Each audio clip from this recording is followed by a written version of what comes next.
Hi guys, it is the Tech Geek 15 here, and I have another unboxing for you, and it is of the Samsung Full HD Memory Cam, also known as the HMX-H300. Now, this cost me retail price is around £260 in the UK. I'm not sure how much it is in dollars or in your appropriate country, but you can get these on Amazon. But I got this one off PC World, which is a computer store in the UK. You probably can get this stuff from kind of Best Buy in America and so forth. Just read some of the stuff it has in the box here. It has a 3-hour long battery life. Let's get it to focus in here. 3-hour long battery. It's got a BSI CMOS sensor. It's got OIS Duo for obviously just basically if you've got shaky hands, it kind of cancels most of that out. It's got a 3-inch large LCD, and it has a 30 times optical zoom.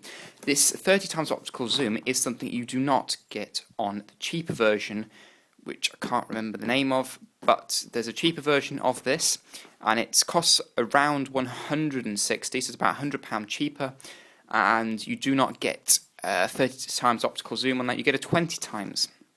It does also have a digital zoom. I'm not quite sure what the digital zoom it goes up to, but it does have one of them instead. But with the 30 times optical zoom, you will rarely need a larger zoom than that, unless you live on a very tall mountain and you want to kind of see something small.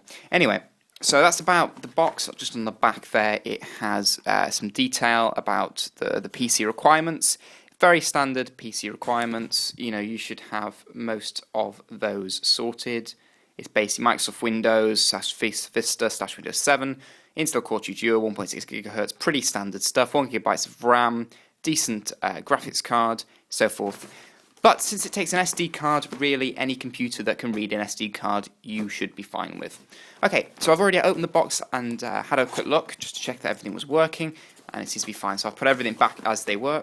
So here in the front, right here, we have the disc, and it's basically a Samsung disc right here, and also you have the user manuals right here as well. Now, if we just, I know you guys are going to freeze the camera. No, I'm gonna wait. And in here, as you can see, we have all the plugs and cables, and we'll just pull that out. Here is the battery, very small, compact battery. There you go. It does last 3 hours, as it says on the box. So I'm keen to see if it actually does last full 3 hours. So as I'll be using it at an expo this weekend, so really I could do as much time as I can get. You get standard AV cables with this connector jack right here. Let me zoom in. Not zoom in. Focus. This connector jack to obviously the red, white, and yellow. That's just my door. Okay. Also in here you have a standard for Samsung. You even get these with their phones. Charging cable, which goes to this kind of connector right here. Decent size right there, and that's it. And of course the USB cable. You can also apparently use the USB cable for charging, from what I can understand. Don't go mad at me if it doesn't. But you have obviously your charging cable anyway. This is basically for transferring, using the software or not, transferring all the data that's on the camera. But the camera does take SD cards, so you can just take the SD card out of the camera and put it in your computer if you have an SD slot or an SD card reader. Okay, so in here is where it's all at basically, and wrapped in this cover right here we have the camera. Here it is. It's a black finish. You can get the silver, red, and blue as well. And so that's where the battery slots. So we'll put that in a second. But here you go. You've got all the information, a little bit of information right here. Just get it to focus a bit clearer, if possible. Okay. And so we got around the back. That's where the battery slots in. That's where the power goes in. You've got your record button right here. On the top, you've got your zoom in and out. On the bottom, you've got a space to mount a tripod. Yeah, on the top you've also got the button for taking pictures, which is the photo button. The mode button right here switches between shooting and playback mode.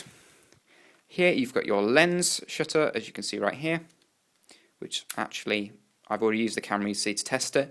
Its shutter should have been down, but There we go, just a quick shutter button right there. You have your strap for putting it on your hand, and then that's basically about it. Until obviously we open up the side.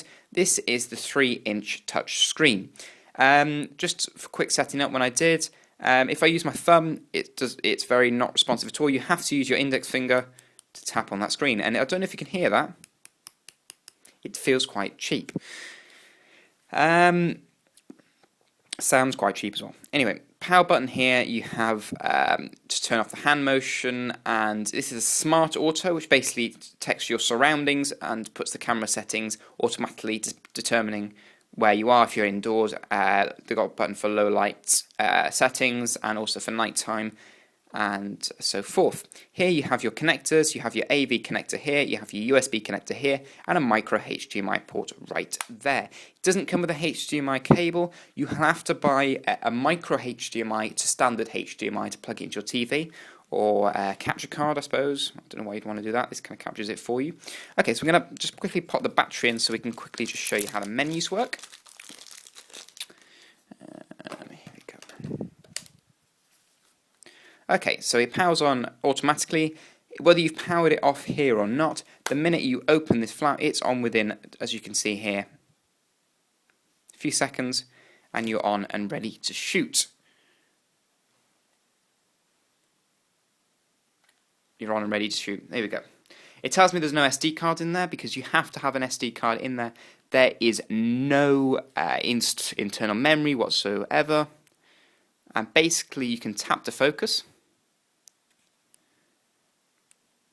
Normally, there we go, it's focused in there. It's a bit hard for you guys to see, but that's basically how that works. So if we turn it like here, the zoom is, as you can see, it's pretty dark there, but the zoom is pretty good. You can see myself. The 30x zoom is pretty good. I tested it on some scenery.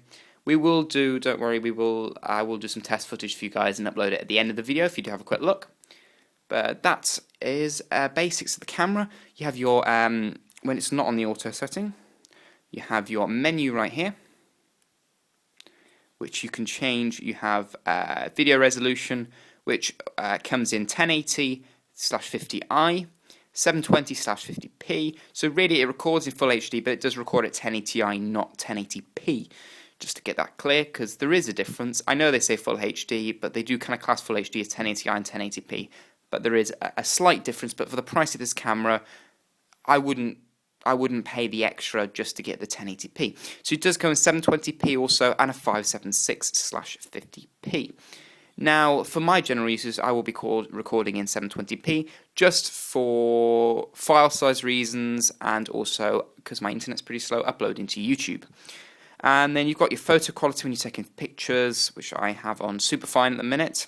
Obviously, the higher the higher it is, the more fine your pictures are going to be, but also it will drain your battery just that little bit quicker. Also, you can set aperture, white balance, photo sharpness, as you can see right there. For this being a camcorder, it does have pretty good picture taking settings. You can do your focus. It's on auto right now. Also, you can have it on touch to point, which I've got it on right now. The anti-shake, you can turn that on and off. And fader, digital effects, and so forth. You can go in here, the wing cut. Haven't tested any of this yet, but this is just the kind of settings you can get on this camera. As I said, it still reminds me here about the SD card. But that's the basics of how this works. So I hope that's everything for you guys. Obviously, the screen does turn around full 180. So there you go. This is my basic camera setup, which is me looking at an iPhone, looking at whatever I am doing. So hopefully in the future, I have a proper camera stand, so I will be using this for my future videos. And I'll do a test video and upload it right to the end for you guys. Thank you very much. Hope you've enjoyed this unboxing.